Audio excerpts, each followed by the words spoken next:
আসসালামু আলাইকুম। আমদাদুল একাডেমির পক্ষ থেকে আপনাদের সবাইকে জানাই স্বাগত। আশা করি তোমরা সকলেই ভালো আছো। আজকে আমরা আলোচনা করব নবম-দশম শ্রেণীর পদার্থবিজ্ঞানের দ্বিতীয় অধ্যায়ের একটা গুরুত্বপূর্ণ বা মোস্ট ভাইটাল ইম্পর্টেন্ট যেই পার্টটা আছে সেটা নিয়ে, অর্থাৎ স্কেলার রাশি এবং ভেক্টর রাশি। এবং আজকের ভিডিওতে আমরা সর্বশেষ একটা টিক্স জানিয়ে দিব বা একটা বাক্য বা একটা সেন্টেন্স বলে দিব, যেটার মাধ্যমে তুমি অনেকগুলা ভেক্টর রাশি জানতে পারবা বা মনে রাখতে পারবা। তো আমাদের সাথেই থাকো। তো চলো আমরা পার্ট বাই পার্ট জেনে নিই স্কেলার রাশি ও ভেক্টর রাশি আসলে কি। প্রথমে আসি যে স্কেলার রাশিটা কি। স্কেলার রাশি হচ্ছে একটা রাশি যার শুধু কি আছে, মান আছে, কোনো দিক নেই। এটা দ্বারা আসলে কি বোঝাইতে চাইতেছে আমরা একটা বোঝার চেষ্টা করি। আচ্ছা, আমরা যখন বাজারে যাই তখন দোকানদারকে গিয়ে বলি, ভাইয়া আমাদেরকে চাল দেন বা ডাল দেন, হতে পারে 1 কেজি বা 10 কেজি। আমরা যখন বাজার থেকে দোকানিকে বলি যে আমাদেরকে চাল দিন বা ডাল দিন, তখন আমরা বলি জাস্ট ভাই আমাদেরকে এত কেজি চাল দেন, 1 কেজি বা 10 কেজি বা যত কেজি হোক। কিন্তু চাল কেনার ক্ষেত্রে আমরা দোকানিকে কখনোই বলি না যে আমাদের বস্তার নিচে থেকে চাল দেন বা বস্তার উপরের সাইড থেকে চাল দেন। অর্থাৎ আমরা দিকের কথাটা কোনো সময় কি করি না, উল্লেখ করি না। আর যখন এরকম রাশি আমাদের পদার্থবিজ্ঞানের কি স্কেলার রাশি হিসাবে পরিচিত, অর্থাৎ যখন আমি কোনো রাশিকে দিক ছাড়াই প্রকাশ করতে পারবো জাস্ট তার মান দিয়ে, তখন সেটাকে আমরা বলছি যে এই স্কেলার রাশি। পরবর্তীতে আসি আমরা যে ভেক্টর রাশি কাকে বলে। ভেক্টর রাশি হচ্ছে কি যার মান ও দিক উভয় আছে। মান ও দিক উভয় আছে, এটা দ্বারা আসলে কি বোঝাতে চাইতেছে। তাছাড়া আমরা যদি আরেকটা সহজ বা ইজি এক্সাম্পল লক্ষ্য করি, তাহলে আমরা যখন কোনো বস্তু বা কোনো ব্যক্তিকে বলি যে তোমার স্মরণ কতটুকু হয়েছে, তখন আমরা বলি যে পূর্ব দিকে 5 কিলোমিটার বা পশ্চিম দিকে 5 কিলোমিটার। অর্থাৎ 5 এবং কি পশ্চিম দুইটা মানই উল্লেখ করছি, মান এবং দিক উভয় কিছু প্রকাশ করছি। আর এরকম রাশিকে আমরা বলছি ভেক্টর রাশি।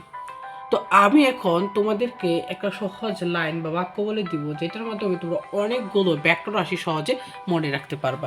তো লাইনটা কি, লাইনটা আমরা লিখে নিচ্ছি।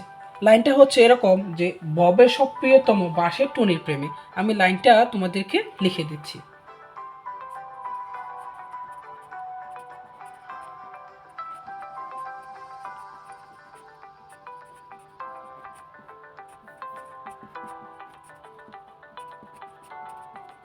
এটা তো এটা হচ্ছে আমাদের ভেক্টর রাশি মনে রাখার একটা ওয়ে।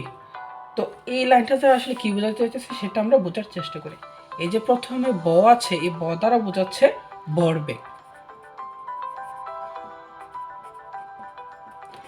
এবং যে দ্বিতীয় বে, এই বেদা বোঝাতে চাইতেছে আমাদেরকে বেগ। এই দন্তের সাথে হচ্ছে কি স্মরণ।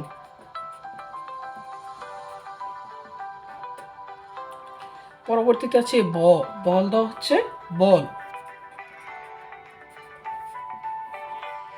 পরবর্তীতে আছে প্ররফল অর্থাৎ প্রাবল্য। পরবর্তীতে যে উ আছে, উদা হচ্ছে ওজন। পরবর্তীতে আছে আমাদের ত, এই তদা হচ্ছে ত্বরণ। পরবর্তীতে আছে এই ম দিয়ে হচ্ছে মন্দন।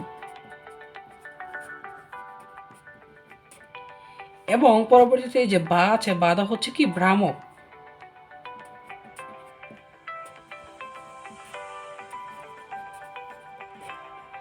এই ট যে আছে, এই টদা হচ্ছে কি টর্ক।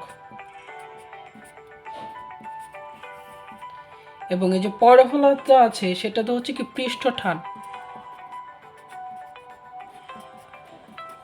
অর্থাৎ এই যে একটা সহজ লাইন আছে, ববে সপ্রিয়তম বাসে টুনির প্রেমে, অর্থাৎ যে কিনা একটা মেয়ে, এই মেয়ের দিয়ে একটা ছন্দ বানিয়েছি আমরা, যেটা হচ্ছে কি ববে সপ্রিয়তম বাসে টুনির প্রেমে। এই লাইনটা দিয়ে আমরা কি করছি, এতগুলা ভেক্টর রাশি মনে রাখতে পারছি। তো বন্ধুরা, আমি আশা করি যে তোমরা কি করতে পারবা, এই লাইনটার মাধ্যমে অনেকগুলা কি করতে পারবা, এই ভেক্টর রাশি সম্পর্কে জানতে পারবা এবং মনে রাখতে পারবা। ঠিক আছে যদি এই ভিডিওটা তোমাদের কাছে ভালো লেগে থাকে তাহলে অবশ্যই আমাদের চ্যানেলকে সাবস্ক্রাইব করবা এবং পাশে থাকা বেল আইকনকে হিট করে দিবা, যাতে আমাদের চ্যানেল থেকে কোনো ভিডিও ছাড়লে তুমি সর্বপ্রথমে পেতে পারো। ধন্যবাদ।